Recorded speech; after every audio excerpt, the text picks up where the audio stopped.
Hello, Catnips, and welcome back to another ASMR reading of Alice in Wonderland by Lewis Carroll. We are on Chapter 5, Advice from a Caterpillar. The caterpillar and Alice looked at each other for some time in silence. At last, the caterpillar took the hookah out of its mouth and addressed her in a languid, sleepy voice. "Who are you?" said the caterpillar. This was not an encouraging opening for a conversation. Alice replied rather shyly, I hardly know, sir. Just at present, at least I know who I was when I got up this morning, but I think I must have been changed several times since then." "What do you mean by that?" said the caterpillar sternly. "Explain yourself." "I can't explain myself, I'm afraid, sir," said Alice, "because I'm not myself, you see." "I don't see," said the caterpillar. "I'm afraid I can't put it more clearly," Alice replied very politely, "for I can't understand it myself to begin with, and being so many different sizes in a day is very confusing." "It isn't," said the caterpillar. "Well, perhaps you haven't found it so yet," said Alice, "but when you have to turn into a chrysalis, you will someday, and then after that into a butterfly. I should think you'll feel it a little queer, won't you?" "Not a bit," said the caterpillar. "Well, perhaps your feelings may be different," said Alice. "All I know is it would feel very queer to me." "You," said the caterpillar contemptuously. "Who are you?" Which brought them back again to the beginning of the conversation. Alice felt a little irritated at the caterpillars making such very short remarks, and she drew herself up and said very gravely, "I think you ought to tell me who you are first." "Why?" said the caterpillar. Here was another puzzling question, and as Alice could not think of any good reason, and as the caterpillar seemed to be in a very unpleasant state of mind, she turned away. "Come back," the caterpillar called after her. "I have something important to say." This sounded promising, certainly. Alice turned and came back again. "Keep your temper," said the caterpillar. "Is that all?" said Alice, swallowing down her anger as well as she could. "No," said the caterpillar.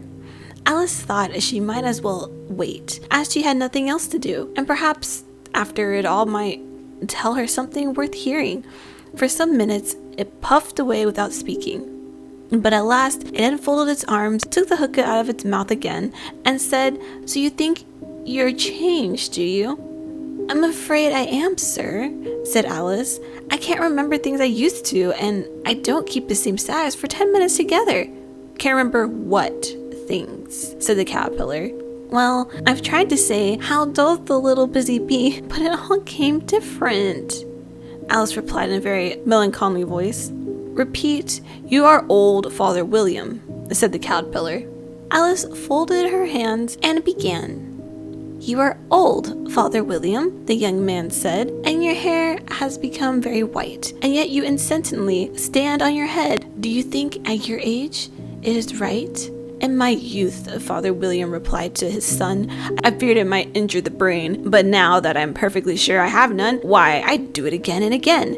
"You are old," said the youth, "as I mentioned before, and you have grown most uncommonly fat, yet you turned a back somersault in at the door. Pray, what is the reason of that?" "In my youth," said the sage, as he shook his grey locks, "I kept all my limbs very supple by the use of this ointment, one shing the box. Allow me to sell you a couple." "You are old," said the youth, "and your jaws are too weak for anything tougher than suet. Yet you finished the goose with the bones and the beak. Pray, how did you manage to do it?" "In my youth," said his father, "I took the law and argued each case with my wife, and the muscular strength which it gave to my jaw has lasted the rest of my life." "You are old," said the youth. "One would hardly suppose that your eye was as steady as ever, yet you balanced an eel on the end of your nose. What made you so awfully clever?" "I have answered 3 questions, and that is enough," said the father. "Don't give yourself airs. Do you think I can listen all day to such stuff? Be off, or I'll kick you downstairs." "That is not said right," said the caterpillar. Not quite right, I'm afraid, said Alice timidly. Some of the words have got altered. It is wrong from the beginning to end, said the caterpillar decidedly, and there was silence for some minutes. The caterpillar was the first to speak. What size do you want to be? It said. Oh, I'm not particular as to size, Alice hastily replied, only one doesn't like changing so often, you know? I don't know, said the caterpillar. Alice said nothing. She had never been so contradicted in her life before, and she felt she was losing her temper.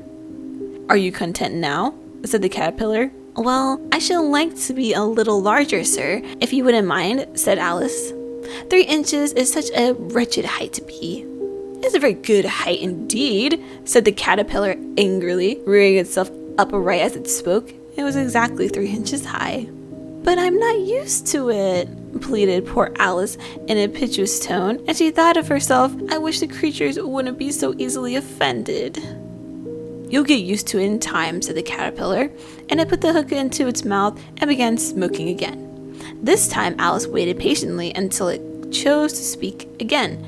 In a minute or two, the caterpillar took the hookah out of its mouth and yawned once or twice and shook itself. Then it got down off the mushroom and crawled away in the grass, merely remarking as it went, one side will make you grow taller, and the other side will make you grow shorter.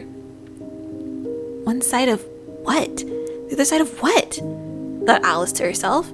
Of the mushroom, said the caterpillar, just as if she had asked it aloud, and in another moment it was out of sight. Alice remained looking thoughtfully at the mushroom for a minute, trying to make out which were the 2 sides of it. And as it was perfectly round, she found this a very difficult question. However, at last she stretched her arms round it as far as they would go, and broke off a bit of the edge with each hand. And now, which is which? She said to herself, and nibbled a little of the right hand bit to try the effect. The next moment she felt a violent blow underneath her chin. It had struck her foot. She was a good deal frightened by this very sudden change, but she felt that there was no time to be lost, as she was shrinking rapidly, so she set to work at once to eat some of the other bit. Her chin was pressed so closely against her foot that there was hardly room to open her mouth, but she did it at last and managed to swallow a morsel of the left hand bit. Come, my head's free at last, said Alice in a tone of delight which changed to alarm in another moment when she found that her shoulders were nowhere to be found. All she could see, when she looked down, was an immense length of neck which seemed to rise like a stalk out of a sea of green leaves that lay far below her. What can all that green stuff be? Said Alice, and where have my shoulders got to? And oh, my poor hands, how is it I can't see you? She was moving them about as she spoke, but no result seemed to follow, except a little shaking among the distant green leaves. As there seemed to be no chance of getting her hands up to her head, she tried to get her head down to them, and was delighted to find that her neck would bend about easily in any direction, like a serpent. She had just succeeded in curving it down into a graceful zigzag, and was going to dive in among the leaves, which she found to be nothing but the tops of the trees, under which she had been wandering, when a sharp hiss made her draw back in a hurry. A large pigeon had flown into her face and was beating her violently with its wings. "Serpent!" screamed the pigeon. "I am not a serpent," said Alice indignantly. "Let me alone." "Serpent, I say again," repeated the pigeon, but in a more subdued tone, and added with a kind of sob, "I've tried every way, and nothing seems to suit them." "I haven't the idea what you're talking about," said Alice. "I've tried the roots of the trees, I've tried banks, and I've tried hedges," the pigeon went on, without attending to her. "But those serpents, there's no pleasing them." Alice was more and more puzzled, but she thought that there was no use in saying anything more until the pigeon had finished. "As if it wasn't trouble enough hatching the eggs," said the pigeon, "but I must be on the lookout for the serpents night and day. Why, I haven't had a wink of sleep these 3 weeks." "I'm very sorry you've been annoyed," said Alice, who was beginning to see its meaning. "And just as I had taken the highest tree in the wood," continued the pigeon, raising its voice to a shriek, "and just as I was thinking I should be free of them at last, they must needs come wriggling down from the sky. Ugh, serpents!" "But I'm not a serpent, I tell you," said Alice. I'm a... "Well, what are you?" said the pigeon. "I can see you're trying to invent something." I'm a little girl," said Alice rather doubtfully, as she remembered the number of changes she had gone through that day. "A likely story indeed," said the pigeon in a tone of the deepest contempt. "I have seen a good many little girls in my time, but never one with such a neck as that. No, you're a serpent. There's no use denying it. I suppose you'll be telling me next you never tasted an egg." "I have tasted eggs, certainly," said Alice, who was a very truthful child. "But little girls eat eggs quite as much as serpents do, you know." "I don't believe it," said the pigeon. "But if you do, why then they're a kind of serpent, that's all I can say." This was such a new idea to Alice that she was quite silent for a minute or two, which gave the pigeon the opportunity of adding, "You're looking for eggs, I know that well enough, and what does it matter to me whether you're a little girl or serpent?" "It matters a good deal to me," said Alice hastily, "but I'm not looking for eggs as it happens, and if I was, I shouldn't want yours. I don't like them raw." "Well, be off then," said the pigeon in a sulky tone, as it settled down again into its nest.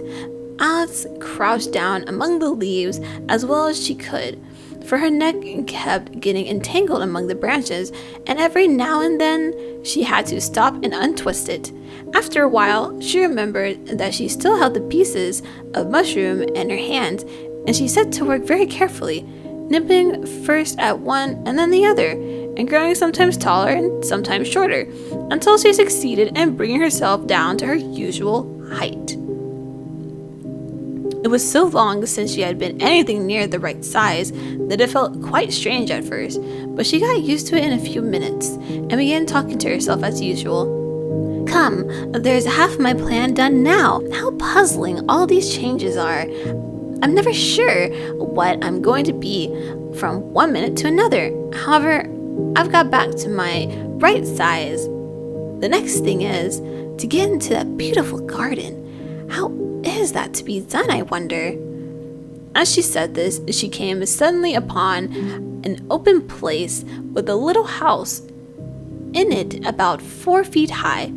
"Whoever lives here," thought Alice, "it'll never do to come upon them this size. Why, I should frighten them out of their wits." So she began nibbling at the right-hand bit again, and did not venture to go near the house till she had brought herself down to 9 inches high. Chapter 6. Pig and Pepper.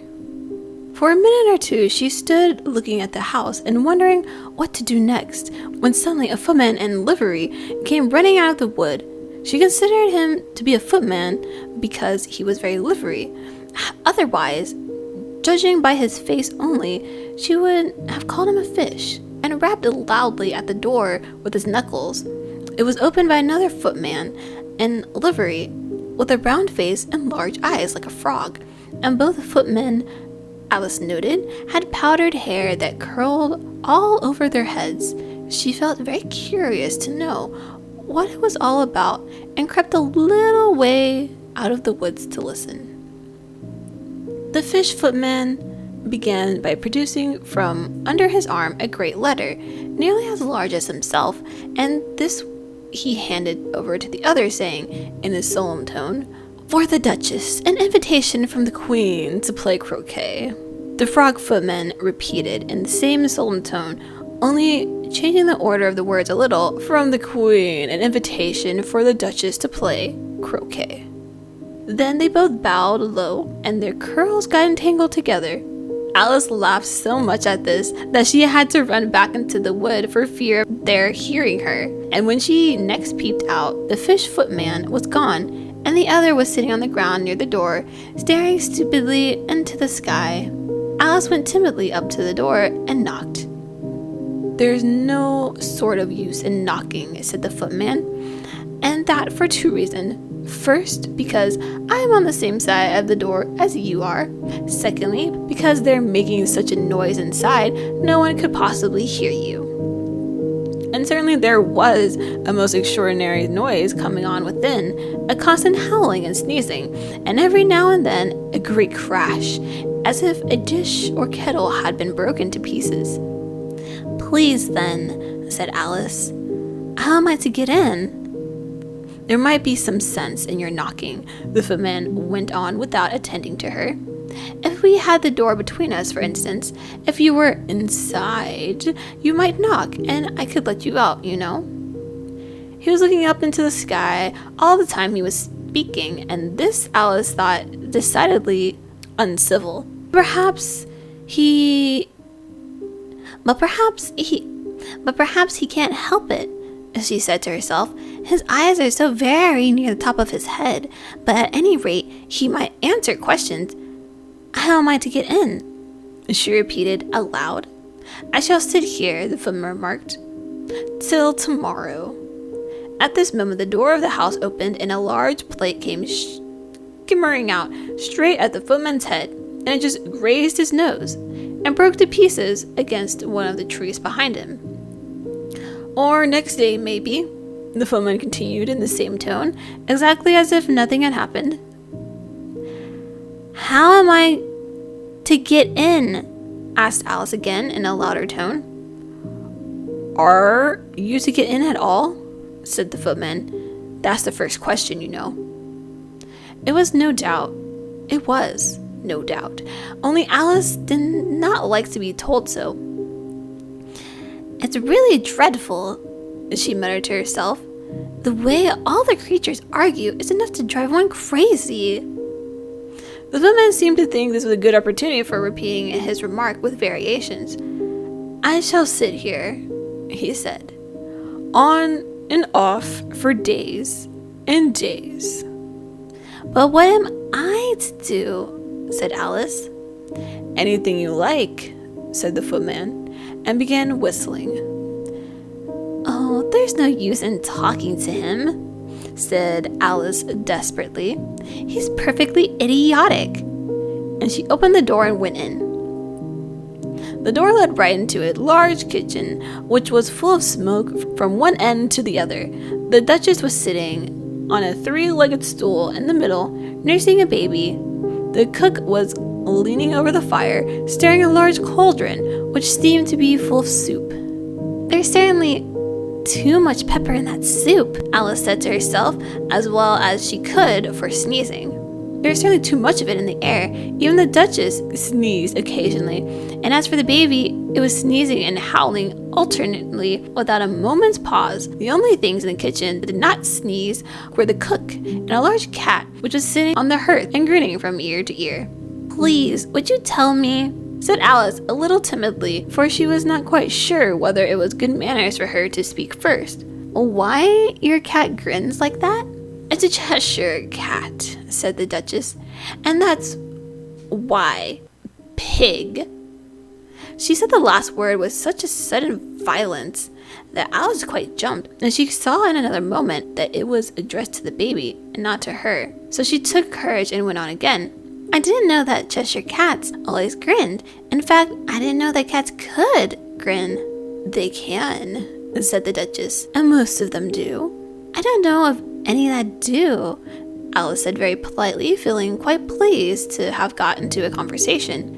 "You don't know much," said the Duchess, "and that's a fact."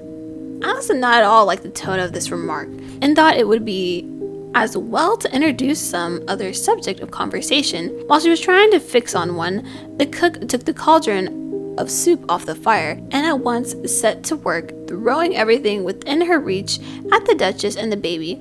The fire irons came first, and then followed a shower of saucepans, plates, and dishes. The Duchess took no notice of them, even when they hit her, and the baby was howling so much already, it was quite impossible to say whether the blows hurt it or not. "Oh, please, mind what you're doing," cried Alice, jumping up and down in an agony of terror. "Oh, there goes his precious nose." As an unusually large saucepan flew close by it and very nearly carried it off. "If everybody minded their own business," the Duchess said in a hoarse growl, "the world would go round a deal faster than it does." "Which would not be an advantage," said Alice, who felt very glad to get an opportunity of showing off a little of her knowledge. "Just think of what work it would make with the day and night. You see, the Earth takes 24 hours to turn round on its axis." "Talking about axis," said the Duchess, "chop off her head." Alice glanced rather anxiously at the cook to see if she meant to take the hint, but the cook was busily stirring the soup and seemed not to be listening, so she went on again. 24 hours, I think. Or is it 12? Oh, don't bother me," said the Duchess. "I never could abide figures." And with that, she began nursing her child again, singing a soft lullaby to it as she did so, and giving it a violent shake at the end of every line.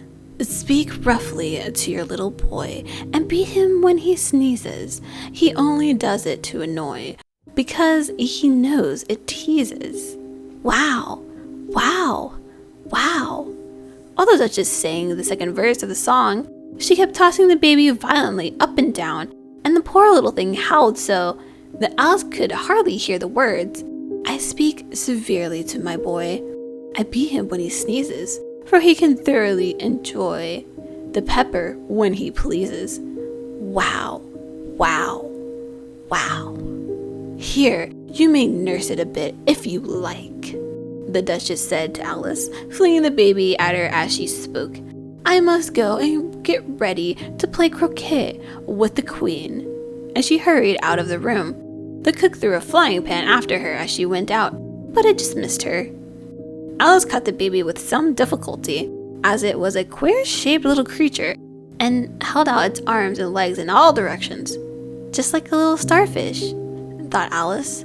The poor little thing was snorting like a steam engine when she caught it, and kept doubling itself up and straightening itself out again, so that altogether, for the first minute or two, it was as much as she could do to hold it. As soon as she had made out the proper way of nursing it, which was to twist it up into a sort of knot and then keep a tight hold of it right ear and left foot so as to prevent its undoing itself, she carried it into the open air. "If I don't take this child away with me," thought Alice, "they're sure to kill it in a day or two. Wouldn't it be murder to leave it behind?" She said the last words out aloud, and the little thing grunted in reply. It had left off sneezing by this time. "Don't grunt," said Alice. "That's not at all a proper way of expressing yourself." The baby grunted again, and Alice looked very anxiously into its face to see what was the matter with it.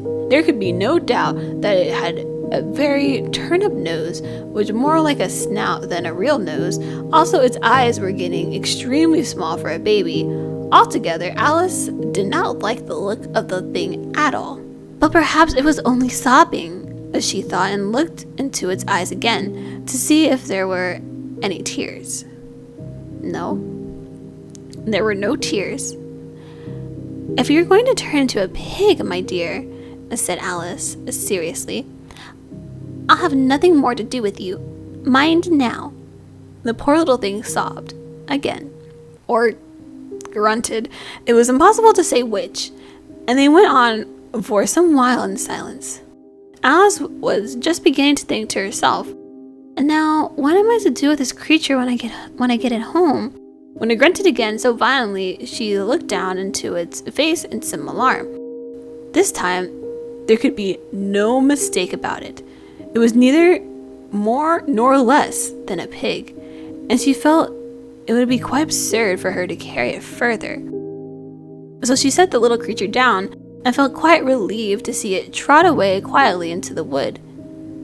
If it had grown up, she said to herself, it would have made a dreadfully ugly child. But it makes rather a handsome pig, I think. And she began thinking over other children she knew, who might do very well as pigs, and was just saying to herself, if one only knew the right way to change them, when she was a little startled by seeing the Cheshire Cat sitting on a burrow of a tree a few yards away.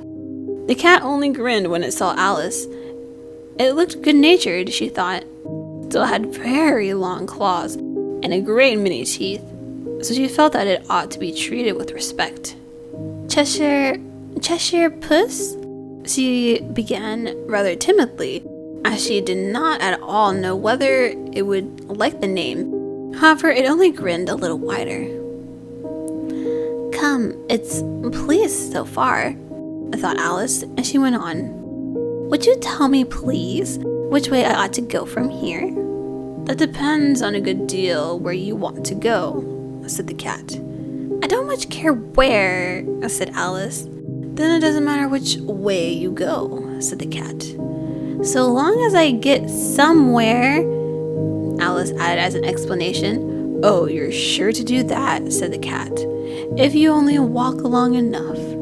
Alice felt that this could not be denied, so she tried another question. What sort of people live about here? In that direction, the cat said, waving his right paw around, lives a hatter, and in that direction, waving the other paw, lives a March hare. Visit either you like. They're both mad. But I don't want to go among mad people, Alice remarked. Oh, you can't help that, said the cat. We're all mad here. I'm mad. You're mad. How do you know I'm mad? Said Alice. You must be, said the cat, or you wouldn't have come here. Alice didn't think that proved it at all. However, she went on. And how do you know that you're mad? To begin with, said the cat, a dog's not mad. You grant that? I suppose so, said Alice. Well then, the cat went on. You see, a dog growls when it's angry and wags its tail when it's pleased. Now, I growl when I'm pleased and wag my tail when I'm angry. Therefore, I am mad. I call it purring, not growling, said Alice. Call it what you will like, said the cat. Do you play croquet with the queen today? I should like it very much, said Alice, but I haven't been invited yet. You'll see me there, said the cat, and vanished. Alice was not much surprised at this. She was getting so used to queer things happening. While she was looking at the place where it had been, it suddenly appeared again. By the by, what became of the baby? Said the cat. I'd nearly forgotten to ask. It turned into a pig, Alice quietly said, just as if it had come back in a natural way. I thought it would, said the cat, and vanished again. Alice waited a little and half expecting to see it again, but it did not appear, and after a minute or two she walked in the direction in which the March hare was said to live. I've seen hatters before, she said to herself. The March hare will be much the most interesting, and perhaps as this is May, it won't be raving mad, at least not so mad as it was in March. As she said this, she looked up and there was a cat again, sitting on a branch of a tree. Do you say pig or fig? Said the cat. I said pig, replied Alice. And I wish you wouldn't keep appearing and vanishing so suddenly. You make one quite giddy. All right, said the cat, and this time it vanished quite slowly, beginning with the end of the tail and ending with the grin, which remained some time after the rest of it was gone. Well, I've often seen a cat without a grin, thought Alice, but a grin without a cat is the most curious thing I ever saw in my life. She had not gone much farther before she came in sight of the house of the March Hare. She thought it must be the right house because the chimneys were shaped like ears and the roof was thatched with fur. It was so large a house that she did not like to go near until she had nibbled some more of the left-hand bit of mushroom and raised herself to about 2 feet high. Even then, she walked up towards it rather timidly, saying to herself, "Suppose it should be raving mad after all. I almost wish I'd gone to see the Hatter instead." And that brings us to the end of chapter 6. Hope you enjoyed it. If you did, don't forget to like, comment, and subscribe. And don't forget to hit the bell icon. That way you know when the next chapters will be out. Thank you for watching the video and listening along. I'll see you next time. Rini over and out. Bye bye.